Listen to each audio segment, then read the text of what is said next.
Bonsoir à tous. Soyez les bienvenus. Je suis heureux que nous soyons nombreux ce soir. Nous bénissons Dieu pour la bénédiction. La pluie, c'est la bénédiction. Et en Normandie, nous sommes très bénis, richement bénis. Bénédiction en abondance. Et quand j'ai vu la météo, je me suis dit, waouh, on ne sera pas nombreux. Mais je suis content parce que vous êtes vaillants et que vous avez bravé les obstacles et la pluie. Vous savez, nous sommes au mois de janvier encore et en début d'année, c'est bien d'avoir des résolutions. Vous savez, il y en a qui sont pour ne pas en avoir et ils ont raison. Parce que souvent, on en prend et on ne les respecte pas. Et moi, je suis pour continuer à dire c'est bien d'en avoir. Même si on ne les respecte pas toujours. Quand j'étais en entreprise, vous savez, la vision partait du siège qui était basé en Hollande. Et puis, ça descendait. La zone Afrique. La zone Afrique, c'était divisé entre le Nigeria, le Gabon et tous les autres pays. Et ça arrivait au niveau du Gabon avec des tâches à faire et des objectifs précis. Et ça se divisait, subdivisait dans les départements. Et ça arrivait aux individus et chaque individu avait des tâches particulières, précises à accomplir, pour que la vision globale de l'entreprise soit atteinte. Et puis, chacun de nous avait ses tâches, 5, 6 tâches. Et puis on débutait l'année, et puis on faisait plein de choses dans l'année. Et des fois, on avait fait 15, 20 tâches, et à la fin de l'année, on avait une mauvaise note. Et puis là, c'était toujours la période des tiraillements. Et puis avec le chef, ça ne passait pas. Mais j'ai fait 20 tâches. Et le chef dit, oui, mais tu as fait 20 tâches. Je t'en ai demandé 5. Et dans les 20 tâches que tu as accomplies, il n'y a pas les 5 principales. Les 20 tâches que tu as accomplies sont bonnes. Et c'est bien.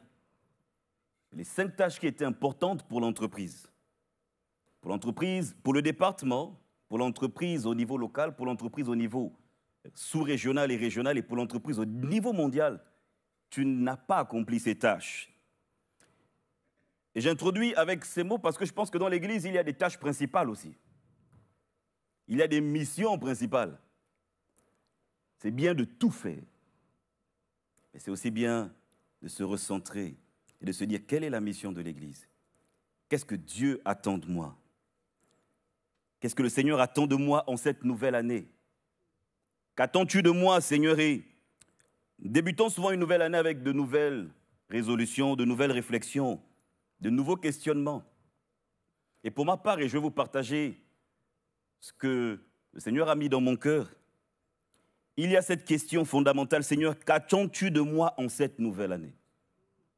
Dans l'église où tu m'as placé, dans le contexte où tu m'as placé.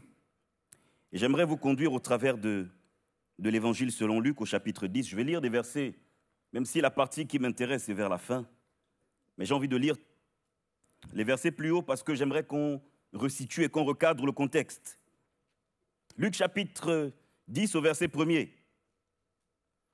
Après cela, le Seigneur désigna encore 70 autres disciples et il les envoya 2 à 2 devant lui dans toutes les villes et dans tous les lieux où il allait, où lui-même devait aller. Il leur dit, la moisson est grande, mais il y a peu d'ouvriers. Priez donc le maître de la moisson d'envoyer des ouvriers dans la moisson.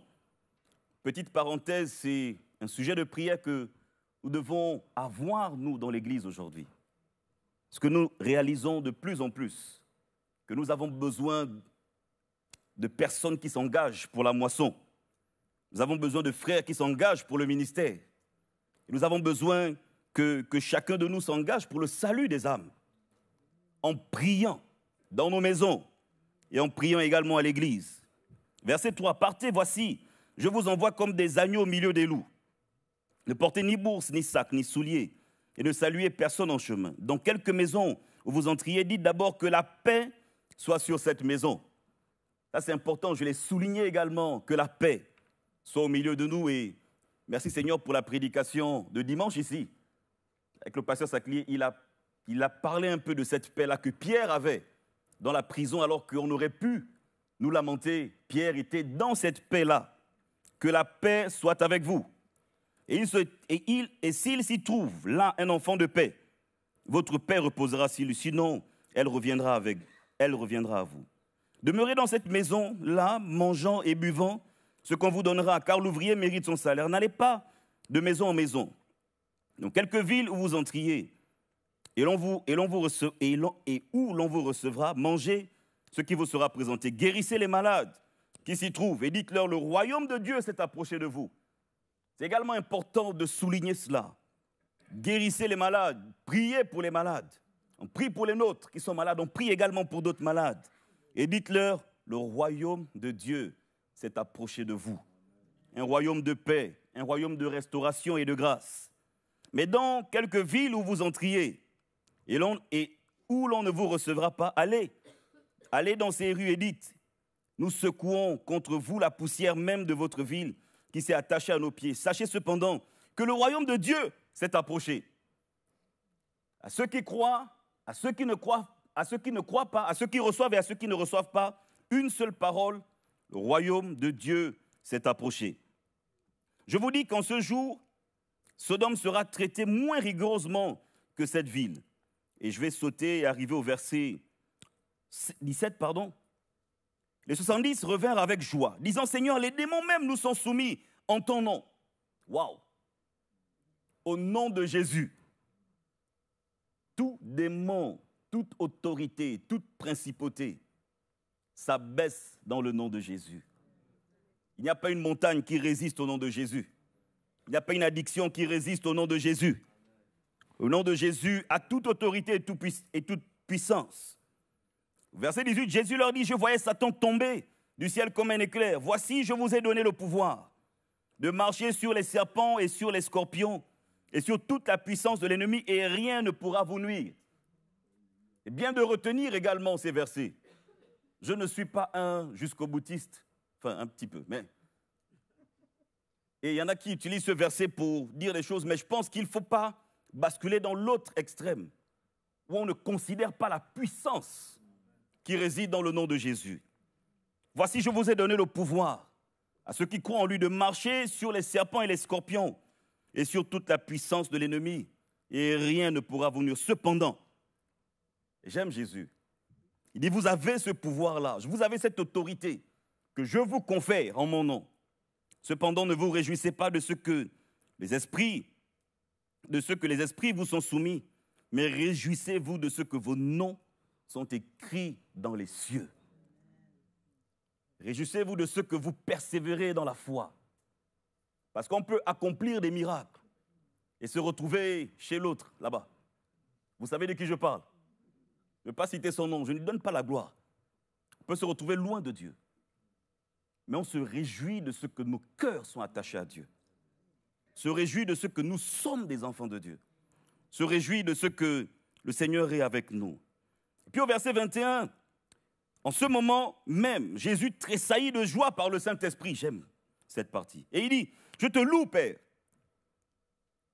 Seigneur du ciel et de la terre, de ce que tu as caché ces choses aux sages et aux intelligents, de ce que tu les as révélées aux enfants. Oui, Père, je te loue de ce que tu l'as voulu ainsi. Toutes choses m'ont été données par mon Père, et personne ne connaît qui est le Fils si ce n'est le Père, ni qui est le Père si ce n'est le Fils, et à celui à qui le Fils veut le révéler. Seigneur, révèle-nous le Père. Apprends-nous à te connaître, afin que le Père nous soit révélé, et qu'on réalise à qui nous appartenons. Moi, j'ai un problème, mais je pense que c'est un problème pour ma vie. Des fois, j'ai l'impression que je ne sais pas en qui j'ai cru. Je lis la Bible et je dis, Jude, regarde ta vie. Et des fois, tu trembles parce qu'il y a eu des secousses. Mais nous croyons au Dieu qui a fendu la mer. Mais, oui, je pense que là, c'est difficile à comprendre. Nous croyons au Dieu qui a nourri son peuple tous les jours dans le désert. Enfin, je ne sais pas si vous réalisez le désert. Il n'y a rien dans le désert. C'est-à-dire que vous pouvez marcher, aller au jardin des plantes et cueillir des feuilles pour manger si vous voulez, mais au désert, il n'y a rien. Peut-être qu'il y a de bonnes plantes à manger au jardin des plantes, mais n'allez pas cueillir les fleurs du jardin des plantes. Il a nourri son peuple dans le désert. Nous croyons en ce Dieu-là.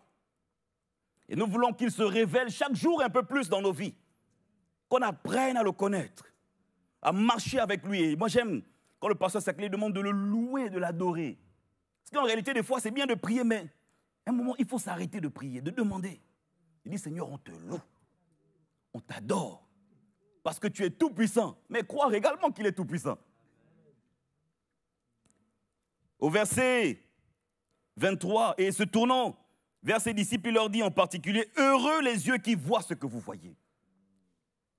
Nous sommes heureux d'avoir la parole de Dieu, qui nous révèle qui est Dieu. Vous savez, et il va leur dire ceci après. Car je vous dis, beaucoup de prophètes et de rois ont désiré voir ce que vous voyez, et ne l'ont pas vu, entendre ce que vous entendez, et ne l'ont pas entendu. Nous nous sommes heureux de bénéficier de cette grâce immense, et d'avoir la parole qui donne la vie, et qui a toute autorité. C'était mon introduction, je vais arriver au texte qui nous concerne maintenant. Et je pense que je n'aurai pas le temps de tout développer, et je vais le développer en deux parties. Parce qu'aujourd'hui, j'aimerais qu'on parle des enseignements de cette parabole qui va arriver. Et qu'on voit ce que cette parabole nous enseigne. Et la fois d'après, je parlerai des 3 principes qui doivent nous guider et qui peuvent nous guider en cette année. Et je vais vous faire une proposition. Et il y a la parabole qui est intitulée la parabole du bon samaritain que moi j'ai rebaptisée. La parabole du chrétien que Jésus attend. C'est moi, c'est un titre. J'ai changé le titre. J'ai proposé un autre titre. La parabole du chrétien que Jésus veut. Au verset 25, un docteur de la loi se leva et dit à Jésus pour l'éprouver, pour l'acculer. Maître, que dois-je faire pour hériter la vie éternelle? Jésus lui dit, qu'est-il écrit dans la loi? Qui lis-tu? Il répondit, tu aimeras le Seigneur ton Dieu de tout ton cœur, de toute ton âme et de toute ta force, de toute ta force et de toute ta pensée, et ton prochain comme toi-même. Il dit, tu as bien répondu, lui dit Jésus, fais cela et tu vivras. Mais lui, voulant se justifier, dit à Jésus, et qui est mon prochain? C'est une question piège. Parce qu'il voulait emmener Jésus à dire qu'en fait le prochain c'est celui qui, de son cercle, qui respecte la loi, qui respecte le cadre religieux. Et Jésus va utiliser un principe d'enseignement en utilisant une image, une histoire imagée, une parabole. Et qui est mon prochain? C'est la question du docteur de la loi. Jésus, au verset 30, reprit la parole et dit, un homme descendait de Jérusalem à Jéricho.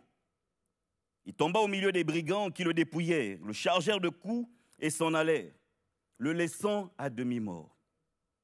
Un sacrificateur qui, par hasard, descendait sur le même chemin, ayant vu, notez-le bien, cet homme passa outre. Un lévite qui arriva aussi dans ce lieu, l'ayant vu, passa outre. Mais un samaritain, je vais peut-être m'arrêter là pour bien situer, le héros, enfin, personnage principal de cette histoire, c'est le samaritain. Si on ne comprend pas pourquoi le samaritain est le héros de cette histoire, à ce moment-là, on ne comprend pas la suite. Jésus s'adresse à un docteur de la loi, à un public qui est plutôt juif. Il leur dit, vos chefs religieux, sacrificateurs, lévites, les hommes qui vous enseignent la parole, vos bergers, ceux qui me représentent et qui parlent en mon nom, ont vu un homme roué de coups à demi-mort et ils sont passés. Et un samaritain, et là ça, pour les bousculer, pour les choquer un peu. Vous savez, lorsqu'on parle du samaritain, il faut regarder à l'origine de la division. Et pourquoi les Juifs, ils se détestaient. Ils ne se parlaient pas, ils ne se touchaient pas, ils ne se fréquentaient pas. Vous savez, après la mort du roi Salomon, Israël s'est divisé en deux. Je vais faire la version courte. Israël se divise en deux, schisme. Le royaume du nord, le royaume du sud. Je pense Israël et Juda.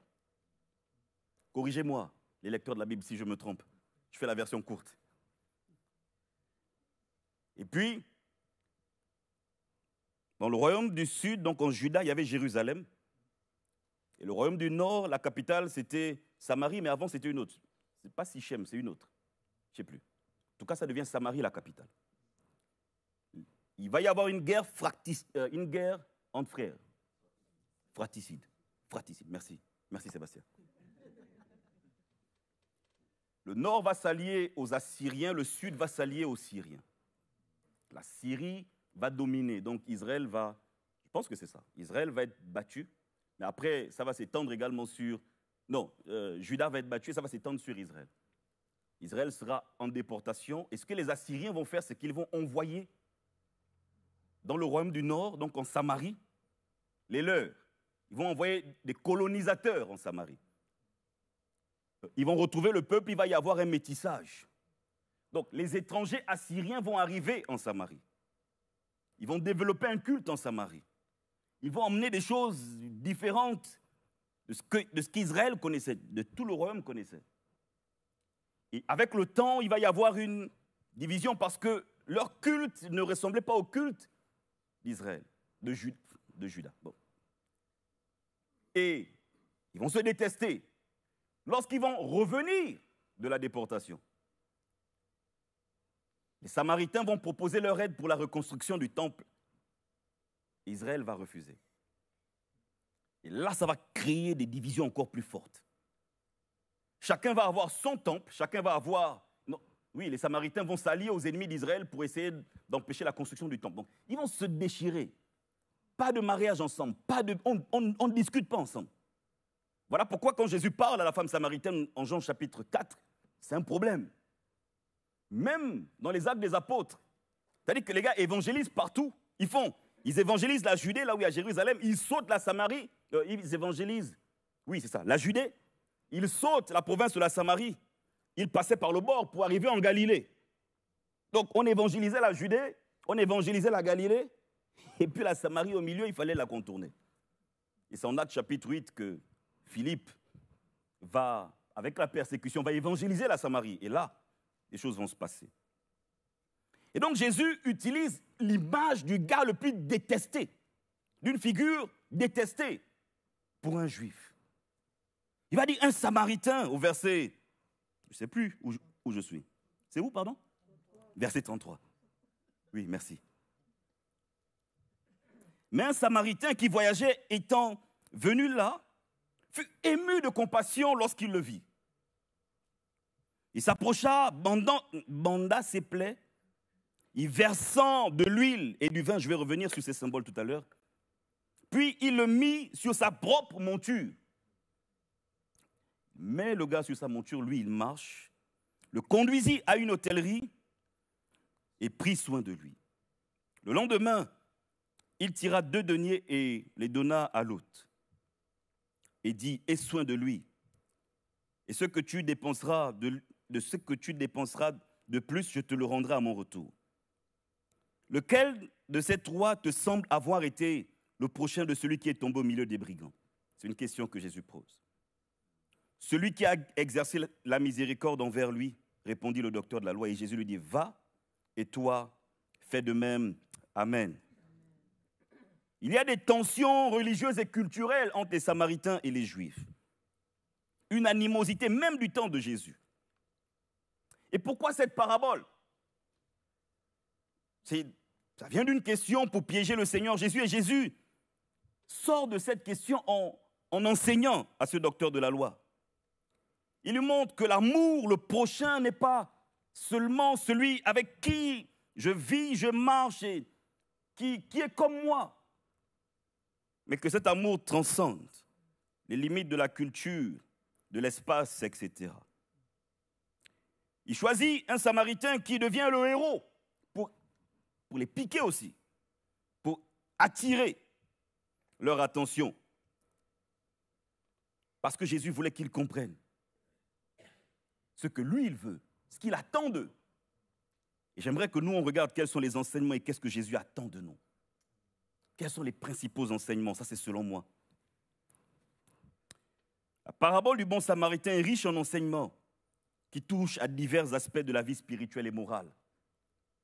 Le premier enseignement que Jésus nous montre et qui peut être un enseignement pour nous, c'est que l'humanité est malade. On voit un homme qui descend et des brigands qui l'agressent, qui le dépouillent et qui le laissent pour mort. Un homme est agressé, laissé pour mort. Un homme brisé par la vie, par les circonstances, par ce qui se passe. C'est un peu ce qui se passe autour de nous. Vous savez, au-delà des apparences, il y a des personnes brisées autour de nous. Au-delà des apparences. Il y a des gens qui sont brisés, blessés, même dans l'Église. Parce que nous, au niveau pastoral, on a la possibilité de discuter avec certains d'entre vous et de voir. Et puis des fois, tu te dis, waouh,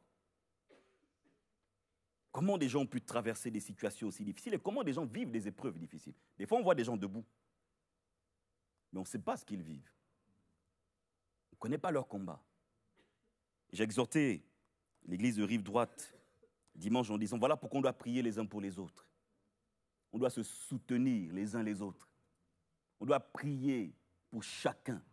On doit prier pour la ville. On doit prier pour là où le Seigneur nous laisse, nous a placés. Premier enseignement, Jésus nous présente que l'humanité est malade et blessée. Moi, j'écoute, je regarde. Moi, je regarde beaucoup les informations. Ça me nourrit dans ma volonté à prier. Et je regarde et je me dis, mais comment on va passer le mois de février, mars? Je regarde la situation politique et je me dis, comment ça va se passer? Sans qu'il n'y ait... Mais on prie. Nous, on n'est pas des politiciens. Enfin, je ne sais pas si toi, tu es un politicien, Pasteur Saclé, mais je ne pense pas. Nous, on prie. Le sacerdoce qu'on a reçu, c'est de prier. Dis, Seigneur, tu vois notre nation. Nous prions pour la nation. Donne-leur la sagesse. Vous savez, moi, je regarde. J'ai géré plusieurs petites PME. On était 6, 7, moins de 10. Et c'était difficile à gérer. J'étais en entreprise, je gérais un grand département. C'était difficile à gérer. Enfin, un grand département. Il y avait une centaine de personnes. C'était difficile. Imaginez le Premier ministre de la France. Waouh! Mais ça doit être difficile. En France, ça doit être difficile. Regardez comment... Imaginez le président, ça doit être difficile. Mais nous devons continuer à prier. Pour dire, Seigneur, interviens. Regardez le nombre de suicides qui augmente chez les cheminots, chez certaines, dans des professions particulières, dans certaines entreprises, je ne citerai pas leur nom. Le taux de suicide qui augmente, les gens sont stressés, oppressés. Il y en a qui travaillent jusqu'à 19h. On est là, à l'église, aujourd'hui en train de prier. Mais on a nos frères et sœurs qui sont peut-être encore au travail, en train de gérer des problèmes qu'ils n'ont pas causés. On doit prier pour eux. C'est vrai qu'il y en a qui auraient pu être là, mais qui ne peuvent pas être là. Mais il y en a qui travaillent. Ou il y en a qui ont fini de travailler à 19h30, mais ils travaillent à 1h30 de leur maison, qui ne voient plus leur famille. L'humanité dans laquelle on est malade. Guerre en Ukraine. Bruit de guerre ici. Là, il y a le Congo, la RDC et le Rwanda qui sont au bord de l'affrontement. Bon, ils s'affrontent par personne interposée, mais ils sont au bord. On est au bord d'un soulèvement en Afrique de l'Est. Il y a d'autres pays où ça se soulève. Nous, qu'est-ce qu'on fait? On doit prier. On ne sait pas. On a le président américain qui emmène des mesures, on ne sait pas où ça va aller. Nous, qu'est-ce qu'on fait? L'Église, on prie. Premier enseignement, l'humanité est malade. On doit le réaliser. On vit notre foi dans une humanité qui est malade. Deuxième enseignement, Jésus critique la religion et le formalisme religieux. Que le Seigneur me donne la sagesse pour ce que je vais dire maintenant. Parce que je pense que des fois, on perd du temps. Je ne parle pas de nous ici, forcément, mais je parle de l'Église en général. On perd du temps sur des détails, alors que l'humanité est malade à côté. Vous savez, une sœur est venue me voir dimanche et ça m'a encouragé. Elle est arrivée en retard à l'église. Je ne sais pas, peut-être qu'on avait déjà terminé la Sainte Seine ou on était au début de la Sainte Seine. Et elle est venue me voir parce qu'elle s'est excusée en me disant, vraiment, je m'excuse, je suis arrivé en retard. C'est une sœur fidèle qui est à l'église, qui est là. Vraiment, rien à lui reprocher. Pasteur, je suis arrivé en retard parce que... Enfin, elle n'a pas dit pasteur. Jude, je suis arrivé en retard parce que j'ai rencontré un monsieur et je lui ai parlé de Jésus. Et c'est un homme brisé par la vie, brisé. Et je suis arrivé en retard parce que je ne pouvais pas passer. Je ne pouvais pas partir, il fallait que je lui parle. Et dans mon cœur, j'ai dit, si toute la moitié de l'Église pouvait rester et venir arriver en retard à l'Église et parler à des gens qui sont brisés par la vie, je serais le pasteur le plus heureux. Parce que notre mission, c'est vrai, c'est de se rassembler aussi. Mais c'est d'apporter, transmettre notre foi à ceux qui ne le connaissent pas. Transmettre la foi à ceux qui ont besoin d'entendre que Jésus est vivant, que Jésus sauve, que Jésus guérit. Et le formalisme religieux nous retarde. Lorsqu'on veut rester dans nos cadres, dans nos formes, c'est bien, c'est pas mauvais. Moi, j'ai rien contre les formes. Mais lorsqu'on passe trop de temps dessus, que ce soit pour améliorer, ou que ce soit pour maintenir, ou que ce soit pour changer, que ce soit pour ne pas changer, des fois on s'éloigne de ce que le Seigneur attend de nous. Le Seigneur leur dit, Lévites, sacrificateurs, sont passés à côté. Ils ont vu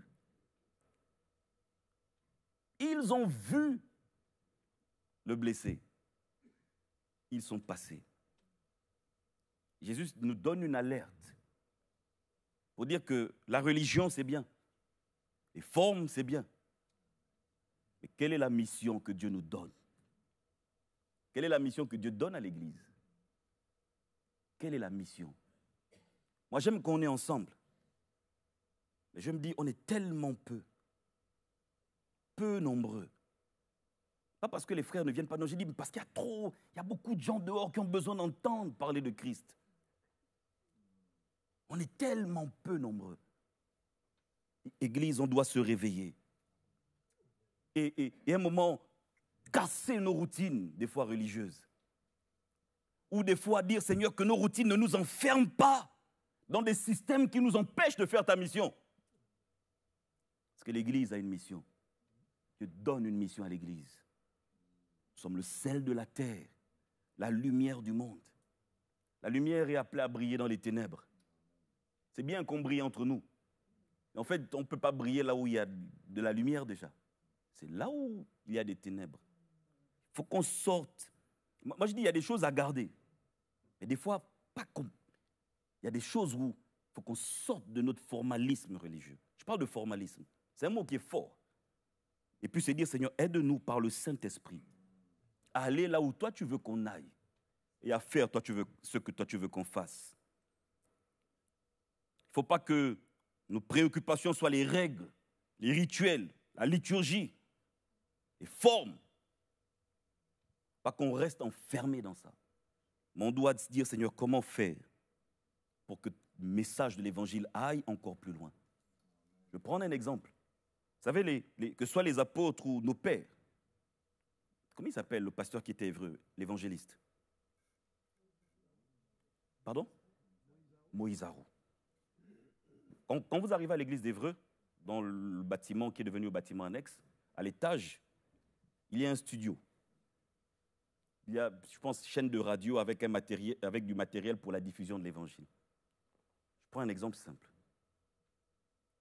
Vous savez, un moment dans nos églises, lorsqu'on regarde l'histoire de nos églises, je parle des assemblées de Dieu, à Rouen, on avait une école biblique. Les pères, les pasteurs, les pionniers s'appuyaient sur, enfin, il y avait plusieurs piliers, mais la formation et la propagation du message et le média pour propager le message était important.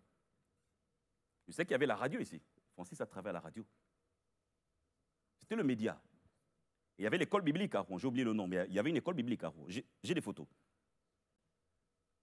Formation média, pour que l'évangile, les gens soient formés et que l'évangile soit propagé. Et tout le monde avait ce modèle. Depuis Azusa Street, William Seymour, même modèle. Formation média. Et ça a évolué comme ça. Formation média avec tous les autres piliers, la prière, le don, etc. C'est les mêmes piliers des fois qu'on essaye de faire. Formation et le média d'aujourd'hui, c'est quoi? Si vous allez à la radio, ça va plus passer. Mais il y a les réseaux sociaux. Moi, je ne comprends pas comment on peut être aussi absent des réseaux sociaux. Les assemblées de Dieu. Je ne parle pas de Rouen seulement. personnellement, je ne comprends pas. Quand il y avait la Covid-19, on évangélisait sur Facebook. C'est là-bas où il y avait le plus grand nombre de personnes. Et des fois, lorsqu'on faisait des rassemblements d'évangélisation, il faut que j'arrête parce que le temps est en train de passer. Lorsqu'on faisait des rassemblements, on n'était pas nombreux. Et sur Facebook, une publication. Une de mes publications sur Facebook atteint 500 personnes en un jour. Une publication. Le média. Lorsqu'on reste dans des formes, et lorsqu'on ne se dit pas, mais pourquoi on a fait ça comme ça dans le passé? Lorsque vous regardez comment nos pères, eh bien je dis, nos pères, comment ça a suivi, comment M. Copin a pris après, c'est vraiment se dire comment on propage le message. Comment on peut être pertinent dans notre contexte. Et on doit, nous également, se dire aujourd'hui comment on peut être pertinent et ne pas s'enfermer dans des formes, dans des normes, dans un formalisme, dans des méthodes. Se dire, Seigneur, aide-nous par le Saint-Esprit. Avant d'aborder ce point, j'ai dit que le Seigneur me donne beaucoup de sagesse. Mais comprenez ce que l'Esprit dit, pas ce que je parle, pas ce que je suis en train de dire. Peut-être que mes mots sont faibles, mais l'Église doit être pertinente. Et c'est un enseignement. Je vais aller rapidement sur les autres enseignements. L'autre enseignement, c'est que notre foi doit être active et elle doit manifester l'amour de Dieu et l'amour du prochain. Comment on peut aimer Dieu dans ce contexte-là et laisser quelqu'un mourir? Comment? Et on doit avoir cet amour-là. Je reviendrai dessus lorsque j'aborderai la deuxième partie. Le quatrième enseignement, c'est de servir Dieu sans calcul et en servant les autres. Vous savez, cet homme s'est approché, le Samaritain. Il a bandé les plaies, il a versé de l'huile, il a pris soin. Il est descendu de sa monture, il a pris le blessé, il a posé sur sa monture. Enfin, oui, c'est une image qui est tellement forte. Et il l'a emmené à l'hôtellerie. Il a demandé, il a pris soin de lui. Il a pris de l'argent. Au verset 35, il tira 2 deniers et donna à l'autre et dit, aie soin de lui. Et ce que tu dépenseras en plus, je te le rendrai à mon retour. Je m'engage et je donne. Je sers mon Dieu sans m'attendre à ce qu'il me récompense en retour. Je le fais sans compter. C'est vraiment cette consécration-là. Un service désintéressé. Désintéressé. Je sers mon Dieu. Je suis félicité par le pasteur, je ne suis pas félicité par le pasteur, je sers mon Dieu.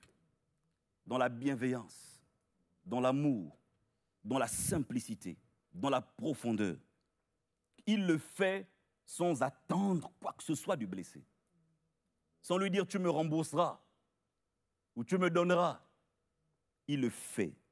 Servir Dieu sans calcul, en servant les autres. Et il y a 2 images que j'aimerais également utiliser. Je ne suis pas très fort dans l'utilisation des images et des symboles. Voilà pourquoi dans mes sermons, dans mes prédications, je n'utilise pas souvent les images parce que je ne suis pas doué dans ça. Il y en a 2 que j'aimerais quand même utiliser parce qu'elles sont parlantes.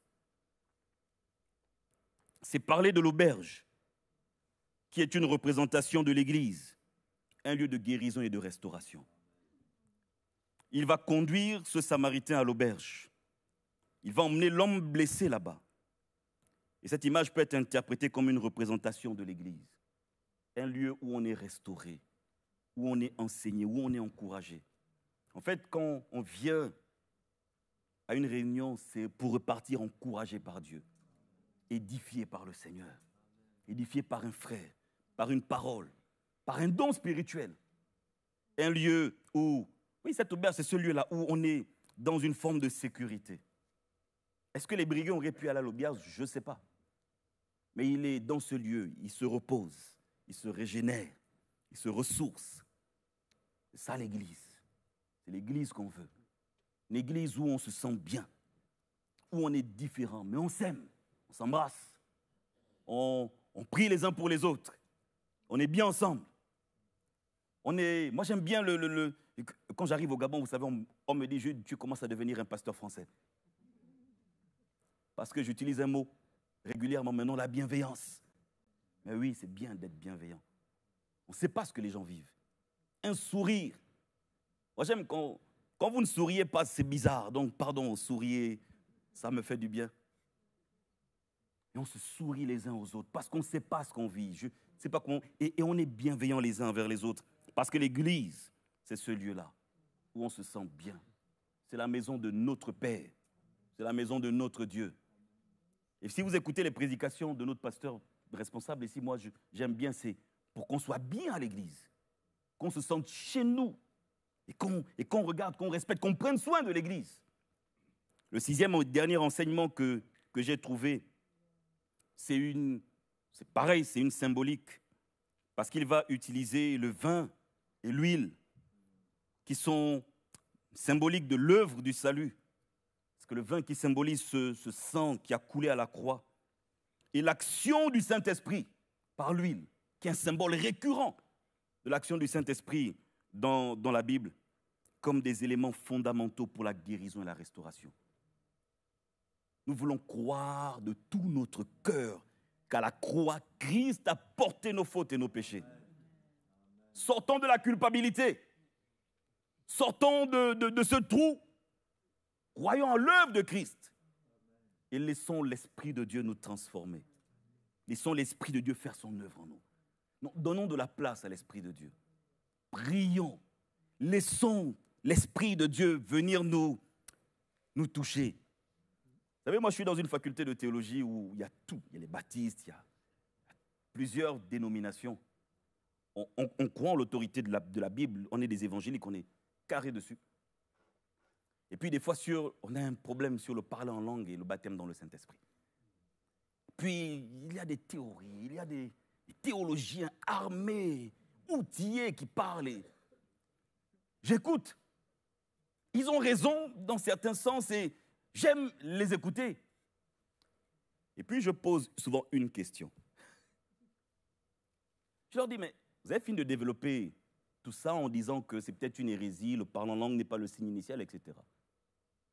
Mais après, vous dites que les pentecôtistes, nous sommes ceux qui se répandent le plus. L'église qui se développe le plus. Nous sommes l'église qui est en train d'impacter le monde. On a les assemblées de Dieu, on est la plus grande congrégation dans le monde. On a le plus grand nombre de pasteurs, on a l'église qui se répand, qui implante et qui se répand le plus. Mais notre force réside dans ça. Vous dites, ils ont forcément quelque chose de différent, mais le quelque chose de différent, c'est ce que vous critiquez. Et là, avec des amis, je leur dis, comment vous voulez? On ne peut pas, nous, mettre de côté l'action du Saint-Esprit. Est-ce qu'il y a des dérives? Oui, il y a des dérives. Est-ce qu'il y a des contrefaçons? Oui, il y a des contrefaçons. Mais la puissance du Saint-Esprit existe. La vie de Dieu par l'Esprit existe. La révélation existe. Les dons spirituels existent. Les guérisons des malades sont possibles. Les prodiges sont possibles. Nous devons laisser toute la place au Saint-Esprit. Toute la place. Et à la prochaine partie, je développerai, mais je vais simplement résumer. Ce que Dieu attend de moi en cette année, c'est que je rallume, je ranime ma foi. Je vais regrouper en 3 grands principes tous ces enseignements-là. Ma foi soit renouvelée, ranimée. Que je sois fervent à nouveau, que j'ai un nouveau zèle pour Dieu. Le deuxième principe, c'est que je partage ma foi. Ce que les gens ont besoin de comprendre, c'est parce qu'on est filmé, j'allais vous rendre un petit témoignage. Ce qui s'est passé, je peux dire, ce qui s'est passé à ma banque, et on parlait de la gestionnaire, on voulait voir comment, et elle me dit, mais, et je lui ai parlé de Christ. Elle m'a dit, c'est quoi votre histoire? Et je lui ai raconté mon histoire. Et elle a dit, votre Dieu est fort. Je vais la rencontrer encore plus tard et je vais l'inviter ici. Vous savez, des fois, on hésite, mais Dieu nous tend des perches pour qu'on partage simplement notre foi. Je ne vous dirai, mais il s'est passé quelque chose dans ma vie. Je ne sais pas comment, mais Christ a transformé ma vie. Je ne pourrais pas vous expliquer comme cet aveugle. Je ne sais pas si Jésus est un pécheur, s'il est... Ce que je sais, c'est que j'étais aveugle. Maintenant, je vois. Comment ça s'est passé? Je ne sais pas. Est-ce qu'on peut l'expliquer? Je ne sais pas. Je ne sais pas si c'est un pécheur. Moi, ce que je sais, c'est que j'étais aveugle. Et que maintenant, je vois. Vous pouvez condamner cette personne. Tout ce que vous dites, moi, je ne sais pas. Et on peut partager simplement notre foi. Et le dernier principe, c'est que je réponde à l'appel de Dieu avec foi et sacrifice. Que je m'engage pour servir Dieu. Que je m'engage pour m'impliquer dans l'œuvre de Dieu. Que je m'engage pour m'impliquer dans le service. Est-ce que c'est un bon programme?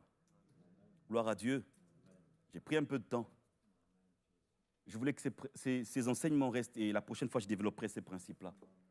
Que le Seigneur nous aide à ranimer notre foi en nous appuyant sur sa parole. Seigneur, aide-nous, s'il te plaît, à être fervent à nouveau ou être fervent tout court. Que notre foi soit revigorée, revitalisée. Viens ranimer ma foi. Seigneur, aide-moi également, aide de ceux qui partagent ta foi, que par ta parole et ton esprit, tu viennes transformer mon être, me façonner et m'aider à aller de l'avant. Seigneur, s'il te plaît, que je sois pleinement engagé à toi, que je sois consacré dans ton œuvre. Seigneur, fais cela dans nos vies. Nous nous attendons à toi, Jésus. Et nous prions pour que tu viennes aider l'Église. Chacun de nous a besoin de toi. Tu nous as parlé ce soir. L'exemple de ce Samaritain est un exemple qui nous parle. Seigneur, ce monde qui est blessé, qui est brisé, qui s'attend à toi. Seigneur, nous voulons sortir de la routine religieuse, Seigneur, qui nous éloigne de toi. Seigneur, nous voulons nous engager avec toi, avec foi. Seigneur, nous voulons te laisser agir en nous, te servir, Seigneur, sans condition. Et nous voulons, Seigneur, considérer l'Église comme ce lieu de paix et de restauration. Seigneur, et que l'Esprit de Dieu nous conduise et nous pousse dans ton œuvre. Merci de nous aider, Père. Dans le nom de Jésus, Amen. Prions, s'il vous plaît. Alléluia.